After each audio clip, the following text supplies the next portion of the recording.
Yo guys, it's your boy Arj back again with more Dragon Ball Super spoilers and discoveries, and today I have something that no one on YouTube is talking about. You'll hear it here first as always, and once I show you all the proof regarding this, it will get you thinking for sure. So please do stay till the end to see everything I have to say, and please do subscribe and hit that notification bell to join our gang here if you're getting used to seeing my name and my videos in your recommendation list. But the main topic of this video will be surrounding just why, as the title suggests, we never saw Kaioken Blue or Evolution Blue during the entire Dragon Ball Super Broly film, and that is confirmed fact from multiple sources, as you might know. Two forms which were absolutely spammed throughout the entirety of the Tournament of Power arc in the anime have somehow now become non-existent, even though Evolution Blue was one of Vegeta's most standout transformations for years. And the reasoning is now clear to me. It's because they are both using a form that surpasses those forms, or is at least at the same level, and that is Mastered Super Saiyan Blue. Now if you're confused as to what even is Mastered Super Saiyan Blue, let me tell you right now, it is something featured only in the manga, and that's going to be very important for this video. Before I get into that though, I just want you to show you that what this Super Saiyan Blue form in the movie actually looks like. This is what it looks like.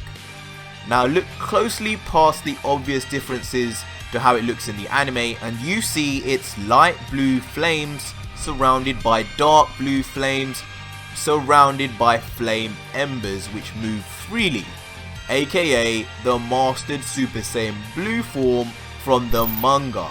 Light blue flames surrounded by dark blue flames surrounded by flame embers. 1 for 1. And it's funny I even use an image of Vegeta here, as Vegeta also appears as a Super Saiyan God in the new movie. Again, another form of Vegeta only ever seen in the manga. Now in the latest Dragon Ball Super manga chapter, they gave us coincidentally a bonus sheet out of the blue, no pun intended, which explained everything to do with the different Super Saiyan Blue forms and how to differentiate themselves from each other. You may have seen this, but I'll go through it regardless to cement this point. The first one, initial Super Saiyan God Super Saiyan. This is pretty much what we saw in the anime from the beginning in Resurrection F all the way into the Tournament of Power. No changes in design were made here at all throughout the anime, and in the manga however, an evolution occurred though. Advanced Super Saiyan God Super Saiyan, otherwise known to some people as the Ascended Super Saiyan Blue. Now this form was achieved after years of training in the Room of Spirit and Time, aka the Hyperbolic Time Chamber, where the main aura is surrounded by small blue flames. Now this is the point where an assumption needs to be made, as since this was not featured in the anime, this form could be the equivalent of Kaioken Blue or Evolution Blue since it was skipped over. Or it could be this next form known as Mastered Super Saiyan God Super Saiyan, which it is more likely to be since this is the form used within the Tournament of Power arc within the manga, just as Evolution Blue was used in the Tournament of Power anime version of the arc. And in this form, the blue flames are now fused with the main aura of the form, causing the flame-like appearance of the aura we are seeing in the new movie here. Flame-like appearance. 1 for 1 is undeniable that these two are the exact same design, and for sure this is now our only and best explanation for why Kaioken Blue and Evolution Blue were completely written out of the movie, given it has been confirmed no explanation has been given at any point in the film to tell us why Kaioken was not used or why Vegeta did not go into his Evolution Blue form. What is likely is that this form is in fact beyond both of these forms, since they were limit breaker forms, with Goku's form especially just being a stressful extra technique being added onto his Super Saiyan Blue, which, as we know, Kaioken always stresses the body. When we really think about it, it was always a bit strange for Vegeta and Goku to have these two very distinct forms that were equal, when theoretically there should have been no reason why Goku 2 could not also get Evolution Blue, since it's not like it was a form that Vegeta could only get because he was a royal prince or anything like that. None of that was stated. Vegeta just ascended to another form, while Goku had this form that he could just unlock through his training with King Kai, which apparently made it equal. There is no reason why Goku could not also get Evolution Blue, and that made it very, very strange in the anime.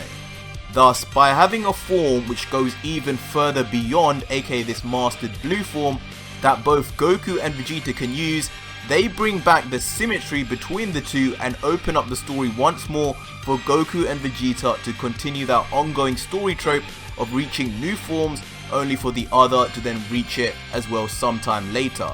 Now, will we ever have a time when Vegeta will go beyond Goku first again like he did in the Cell Saga? Probably not, but we can always hope.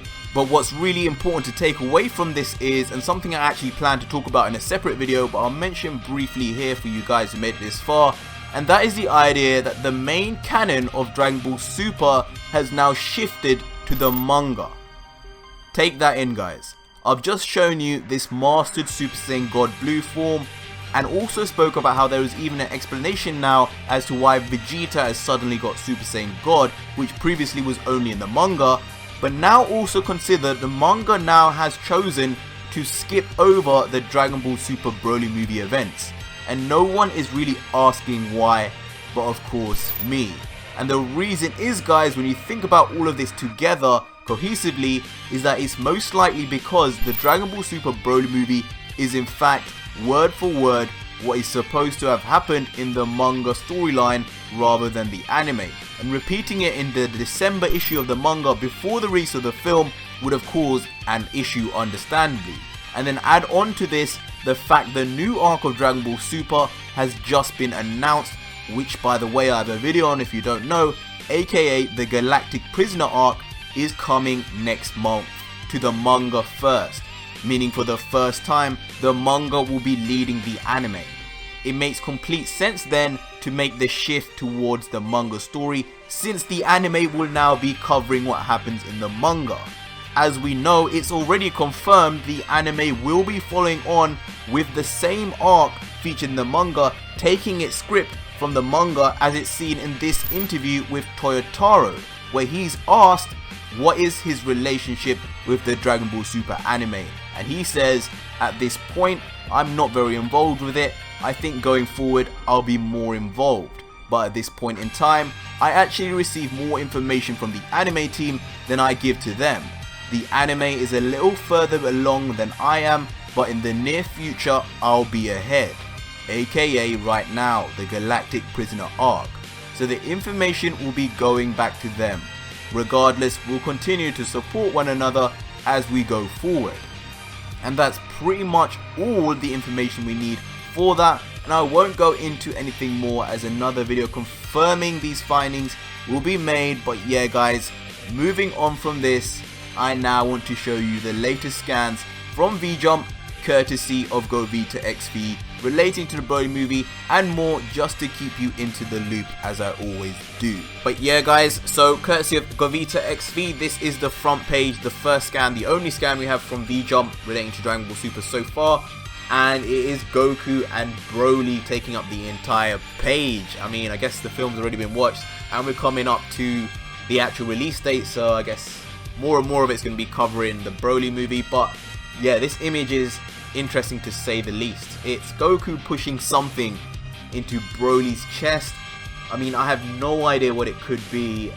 We've had no sort of indication from spoilers what if this scene happens, but at first glance I thought it could be a dragon fist, but then his palms are quite clearly open, but then when you look inside his palms there's nothing inside there, so who knows what that really is. It could be his ki, but it's just strange. Anyway, it's affecting Broly a lot, as you can see. Broly's actually being pushed back from this attack while Goku's in blue.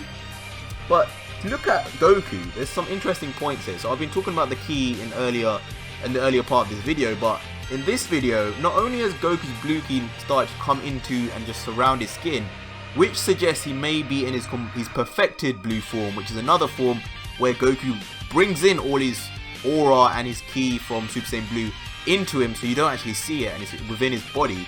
That could be it, but at the same time, if you look around Goku, he has regular Super Saiyan Yellow Ki. So I don't know if this is just more like a fan art-y sort of thing, just like for promotional purposes only, so not really going to be in the film. But it's interesting to say the least if this is going to be in the movie. It is quite clearly Shintani Designs. That art style for Goku and Broly is nothing to do with what we've seen in the Super so far. So this is an interesting picture for sure. What we do have here is this card of Broly, of Bardock, sorry. I've shown you this image before in a previous video a while ago. But yeah, it has been confirmed now that that attack that Bardock has in his hand is actually what he's going to be firing at Frieza when Frieza begins his destruction of planet Vegeta. So as you know, you may know from spoilers, Bardock does in fact do the same rebellion that we would have seen in previous Bardock specials. So that bit is retained, and that is the move Bardock does. That's the move he throws, but as we know how that ends, it was futile. But yeah, this is the one and only V-Jump scan, guys. And that is everything for today. There are some theatrical release posters. I'll just go through it quickly. There's nothing new in them. Just theatrical released posters that people are handing out for the movie. But yeah, until next video, guys. Cheers.